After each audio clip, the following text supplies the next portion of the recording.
All right, all right. It's 6:59 here in the Pacific time zone, so probably late enough to at least start the introductions.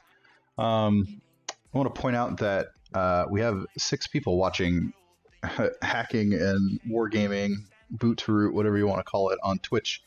That's got to be some kind of record. So thank you for joining me tonight, and a little bit about who I am and what I do. So I'm a security infrastructure engineer, do security operations, vulnerability management, a little bit of forensics, and really just a lot of blue teaming stuff.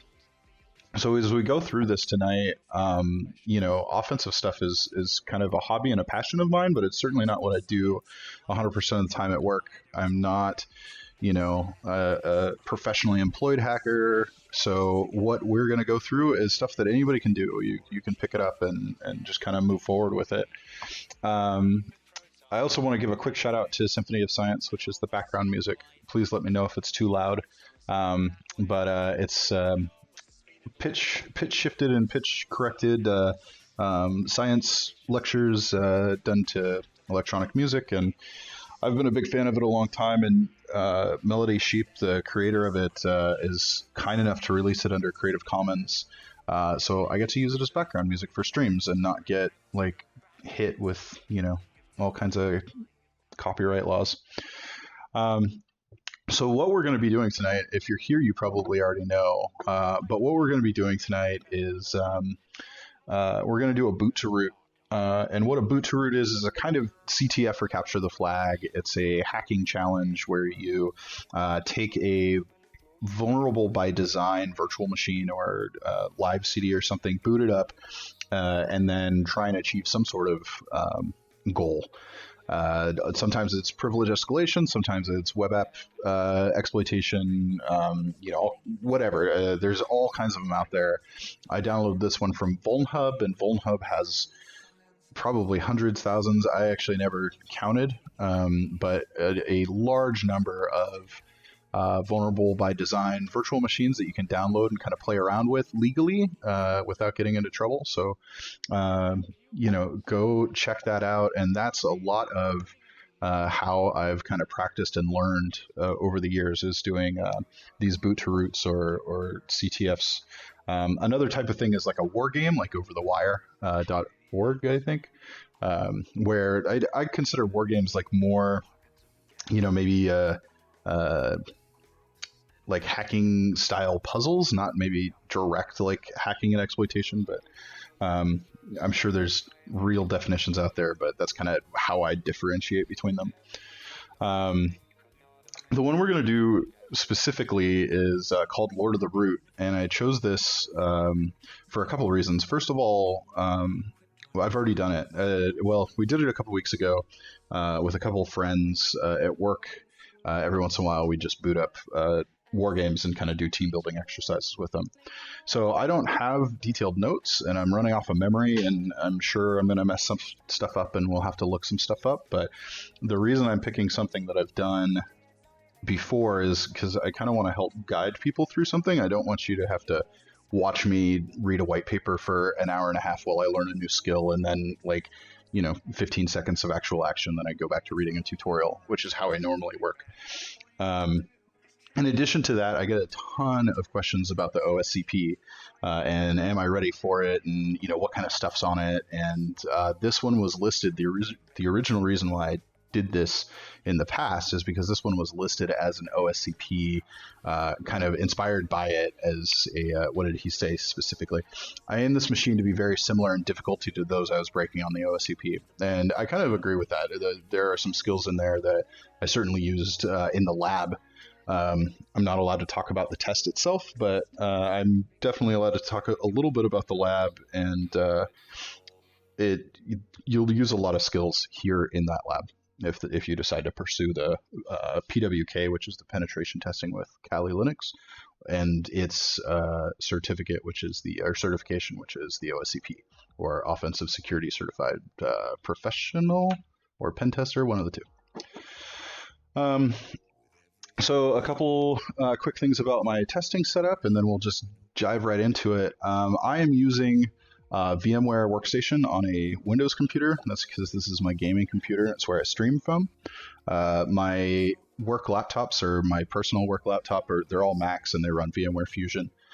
This is the trial version of Workstation, though I think I'll probably pick it up. And it's pretty cool. It lets you, run different operating systems, play around. It gives you kind of a test environment to build labs in where you can practice your offensive skills once again legally and with permission, right? So all of that's super important. So I've got two virtual machines running. I've got my Kali, just generic Kali machine. I've got some other stuff. I was doing some malware experimentation here. This is my load up throwaway. It just reverts to snapshot every time it shuts down. And then I'm also doing NetWars continuous. So I've got some dedicated VMs to that. Huge shout out to NetWars. If you go to a conference that has NetWars, if you get a chance to do NetWars continuous at home, I highly recommend it. I have a lot of fun and have learned a ton through those. I haven't been doing a lot of blogs or videos lately because I've been kind of in the thick of that. So I wanted to take a break and, just do some live streaming. So anyways, the way boot2roots work is you get a virtual machine, ISO, whatever, and you load it up and you kind of go from there. There's usually not any more instructions. So here we are, we've loaded up Lord of the Root, and we're just presented with a Ubuntu login screen. We don't know who Smeagol is. We don't know what his password is. And to be quite honest, we don't even know what the IP address is. So what we want to do, actually, probably didn't set this up correctly. I just kind of loaded everything up, right? So I haven't done a lot of preparation for this because I wanted everybody to see the process of how things go. So one thing you want to do when you're loading up vulnerable by design systems is you want them to not be on the internet. So we'll just switch this to a host only. Or did I set something up that was... Yeah, let's see if this will work.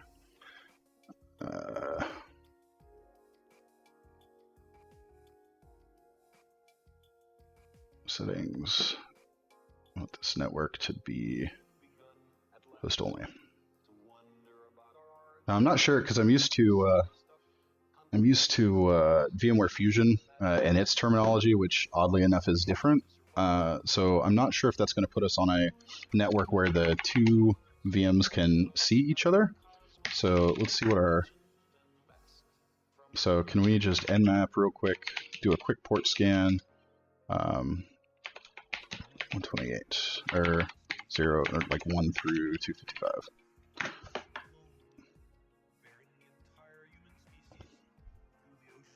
So this is often the first step in a boot2root is, hey, can you even find it? Nmap is good. ARP sometimes can be useful, especially if you're on the network when it's sending out DHCP requests. So you're gonna rapidly find out, if you're not familiar with these kind of things, how long tasks take in real time, right? We always watch the movies, or we watch tutorials or something where like everything's cut down, and let's see. So one, that's interesting.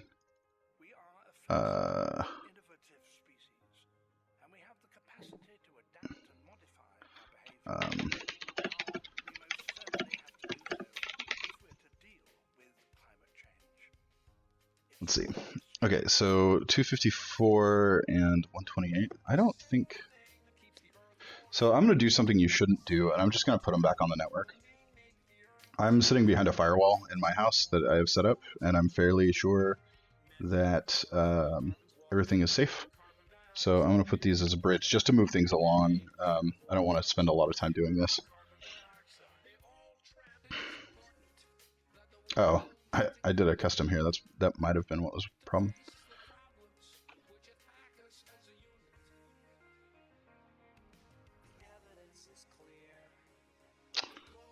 So Here comes the DHCP request getting its interface going. So we should also have a new one, 192.168.1. That is my home network. So we're gonna nmap 209. I'm pretty sure I have DHCP set up to 200 or above, so I'm just gonna sweep that because we don't want to have to sweep my entire network. Even though I'm sure you guys would love to see the internals of that. It's very boring.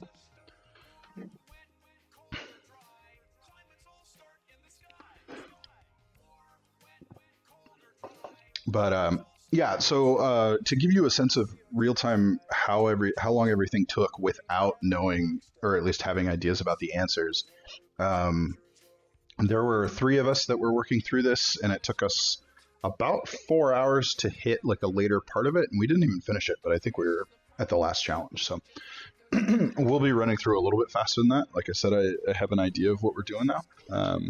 But if you aren't used to this stuff and you're kind of, you know, having trouble following along and you're like, I don't even understand how he knew that right off the bat, trust me, I didn't. We beat our heads against the wall for at least half an hour almost every step of the way. So and there were multiple of us doing it. So our use of fossil fuels for energy is pushing us towards a climate unlike any seen in the history of civilization. come on, buddy. Dioxide of the atmosphere warms things up. The rise in CO2 comes from burning fossil fuels. Tonight's stream is totally not sponsored by, but easily contributing to my sanity is drinking Firestone Walker 805 tonight.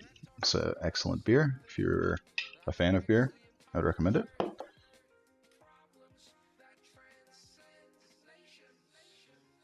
What's going on here? Why is it taking so long? I just scanned an entire Class C subnet a minute ago, and it took way less time than this.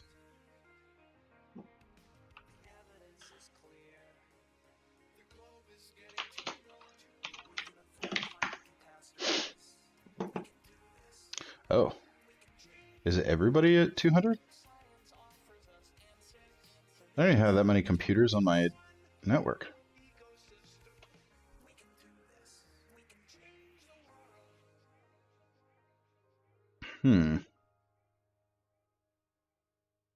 Well, which one of these are VMware MAC addresses?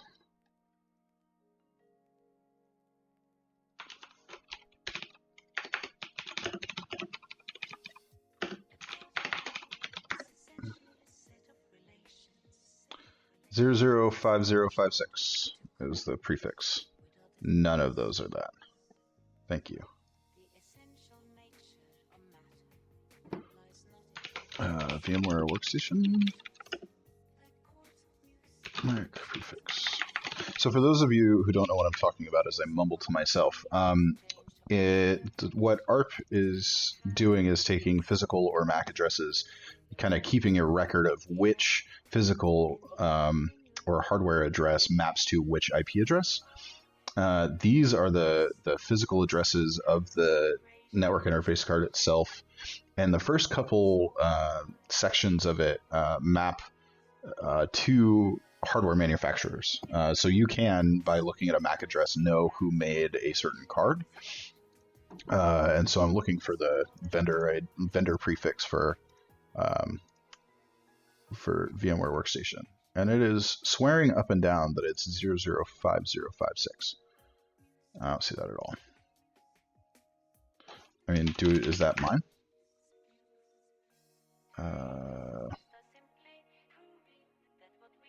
Yeah, 00C.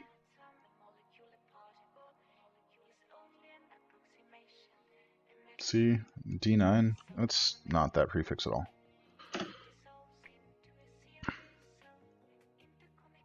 Probably could have just limited this to a ping sweep instead of letting it run its normal port mapping. So we don't really need that. I just need to know what IP address it is first, and then we can do an actual nmap scan against the machine itself.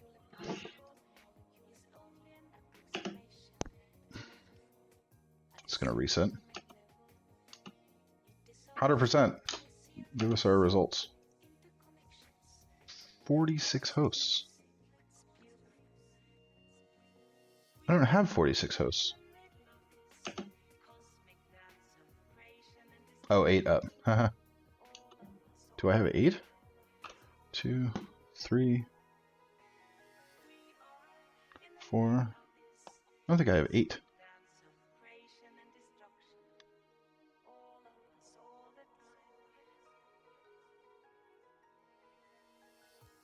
Oh, because, okay, never mind. Yeah, so there's a bunch of stuff in here. Anyways, so this is not mine, though. This is running off of VMware, and it's running port 22. So do we have another VMware here, just to confirm? It's like, okay, that's us.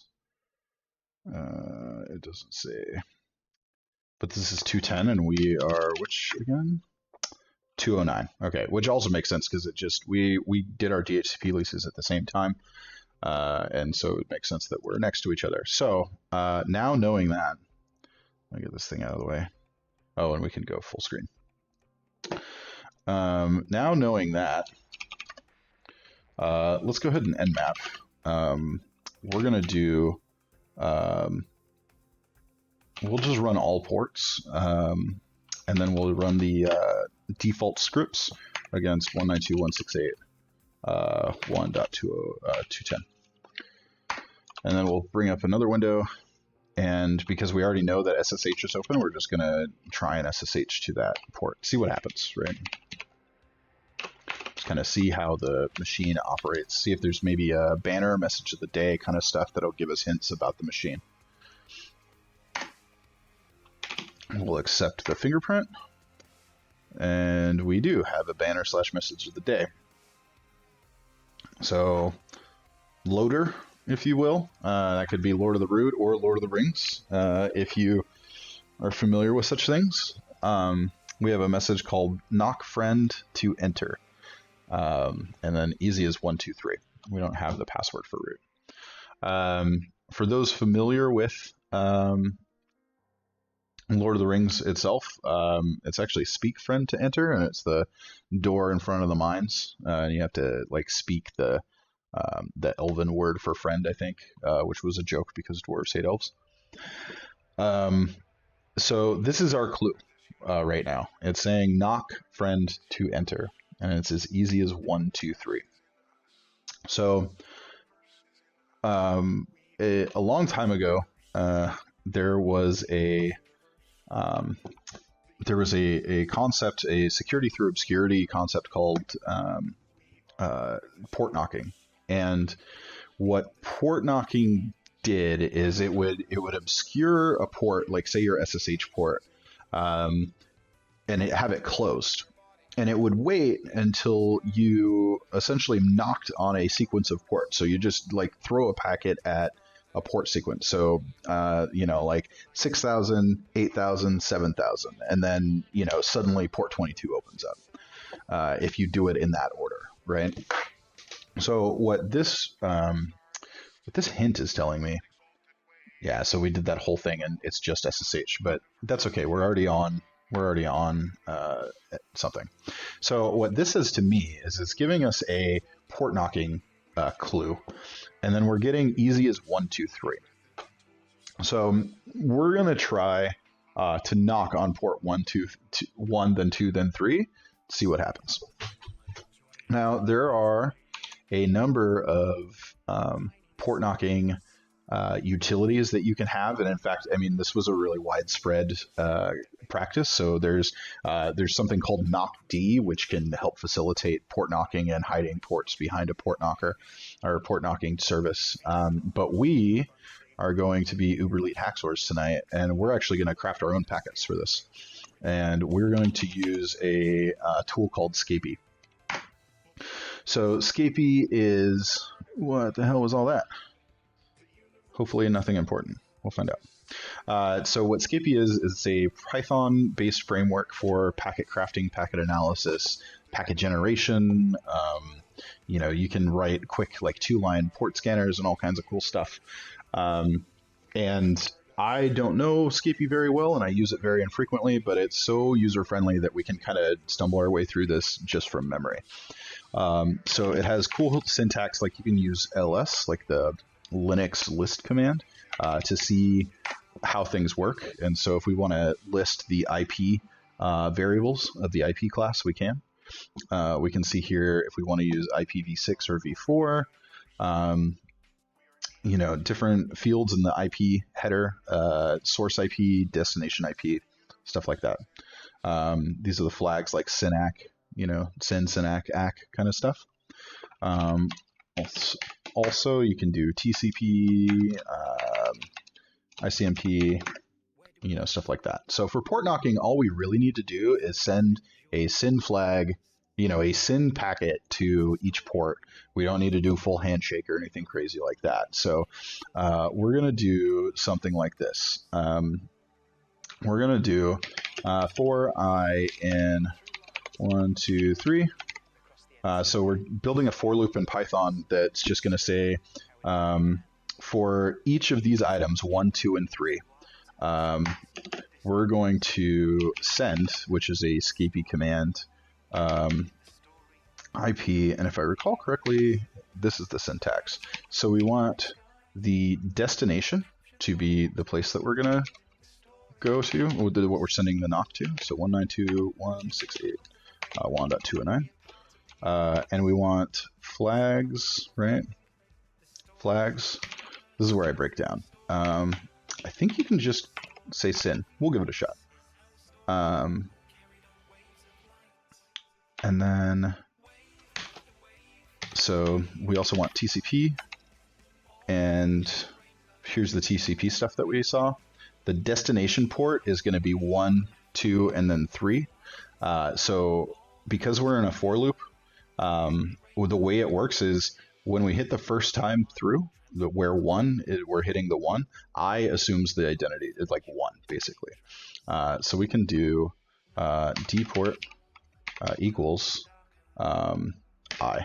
Oops, we don't need to put that in quotes because, it's a variable.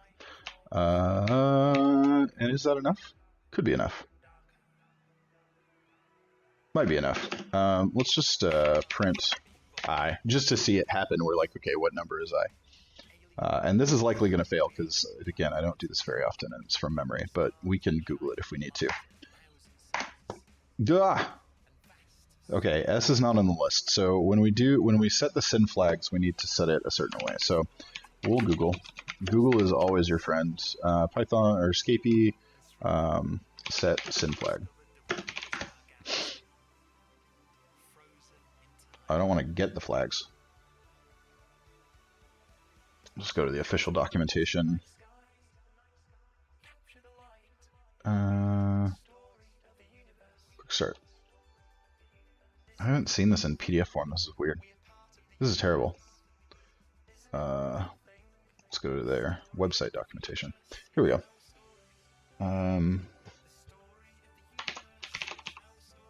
Flags equals nothing.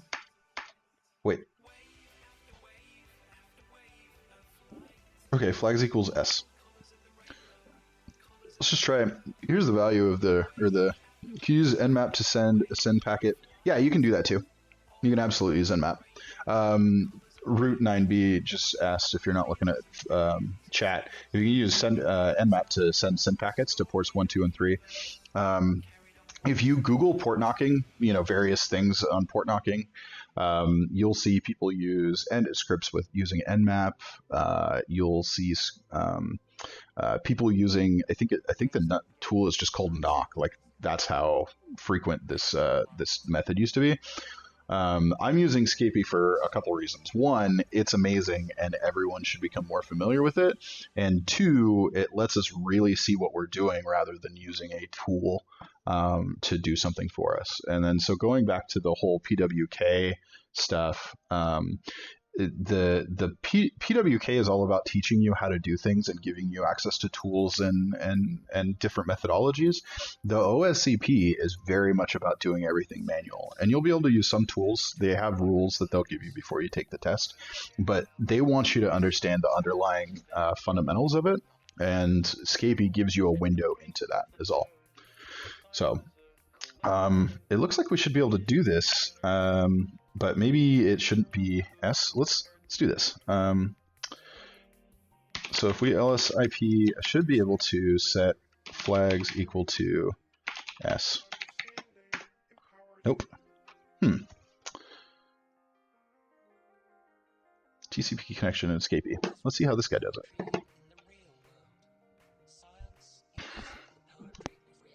So IP deskport. Oh, it's a freaking TCP flag. I am an idiot.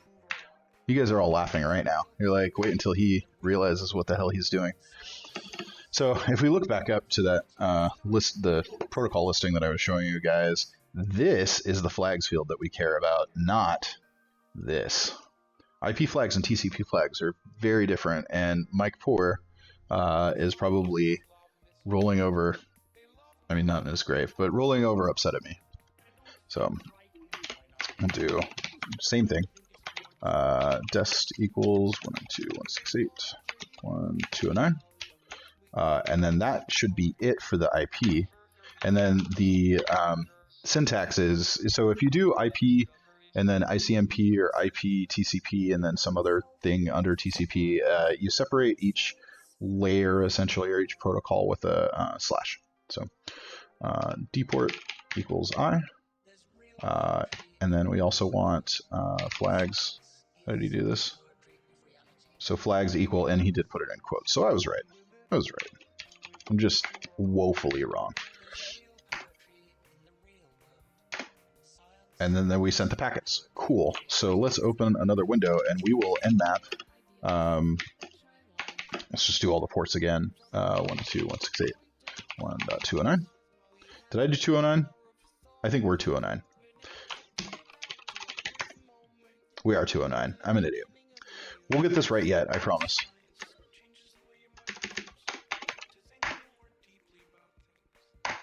There we go. Okay, so now we'll nmap 210. See if any new ports opened up. So this syntax here, all this is saying is minus P tells you which ports, and if you just do a dash, it'll use all ports by default. You don't have to specify, 1 through 6, 5, 3, 3, 5, or something like that. I always get mixed up on that. Number of ports, TCP.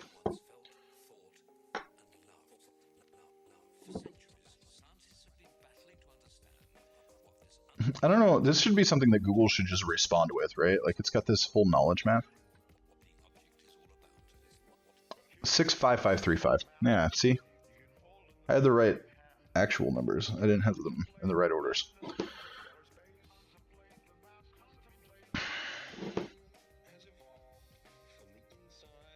And close this out. We don't need... I have the tendency to kind of get like a ton of tabs running and then like a ton of different console windows open. And, not that this is a CTF or anything, but it's really frustrating in a CTF where you're racing against the clock and like time's running down and you're trying to get like that last couple points and you're like flipping through all the different console windows that you have. I know that a lot of people use Screen, and I gotta be honest, I was a Linux admin for like 15 years and I just never bothered to learn Screen. So if you want to take away my Linux card for that, fair enough. I don't really have an argument against it. Almost done. No, what? Okay, I'm gonna reboot this. We ran into a similar problem last time where we beat our heads against this for like 3 hours, and then somebody who was helping me, Brandon, was not helping me, but was doing it with us, was like, I wonder what happens if we just reboot and try it again. And then that was the problem. So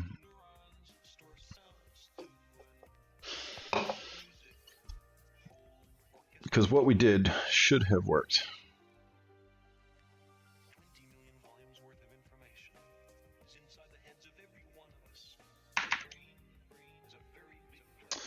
Let's make sure that's there. Of course it's in a new freaking address. Come on, man.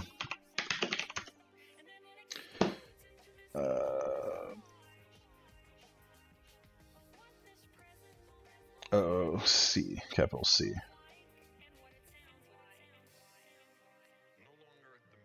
Oh, it's not in our ARP table again. Well, what is the deal? Why are you mean to me? Okay.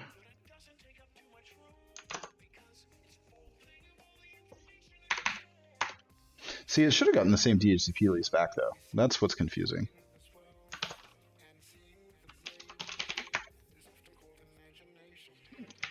Did it just get, like, the next one up? No, of course not.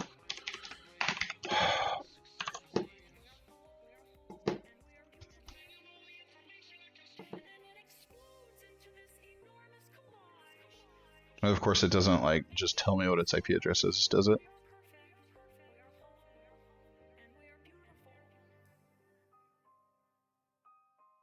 Of course not. Cool.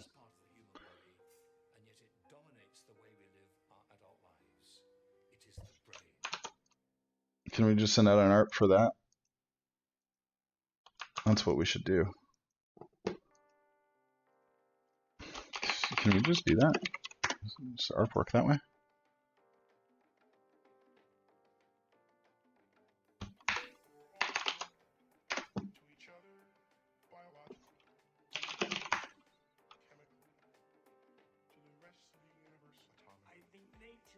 I think it is 211. Or maybe not. Maybe that's saying that it didn't know it. So can we just send an ARP to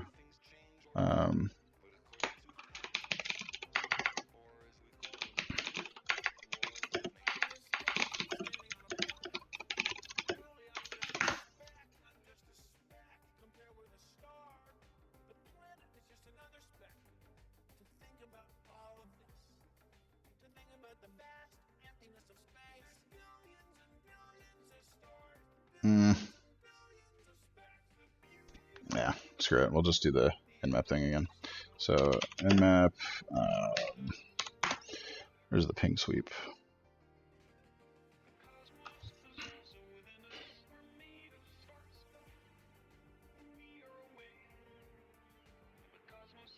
Host discovery, ping scan, SN.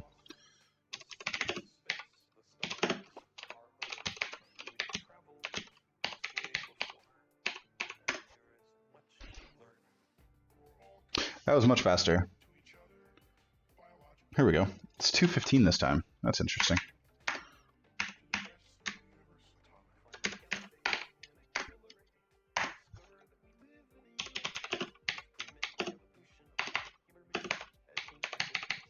We'll do the first 10,000 ports just to see if anything happened.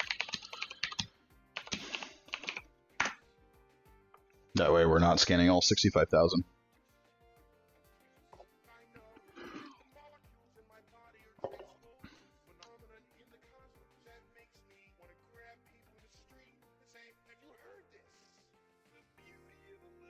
The other thing we can do is maybe, like, you know, TCP dump or Wireshark and make sure that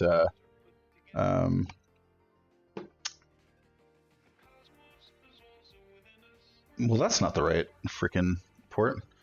Evidently, I can go to the connection information just in the VM without logging in. Is that true? That shouldn't be true. I mean, wouldn't be surprised if it's true, but... Oh my god, you can. That's so dumb. And they're back on 110 or 210? Why? So maybe it just didn't get its...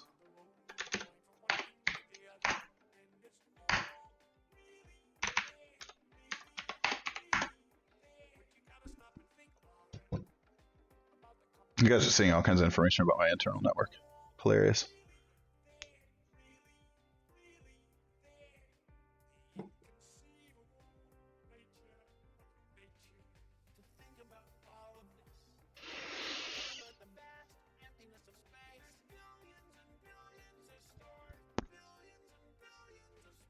Aha! Now we see it. So, yeah, it doesn't seem to like getting port scanned and then port knocked, and I'm not sure why that is, but it seems not a great Not a great feature for a boot2root. Great feature for actual security through obscurity, but not for a boot2root. So now we have this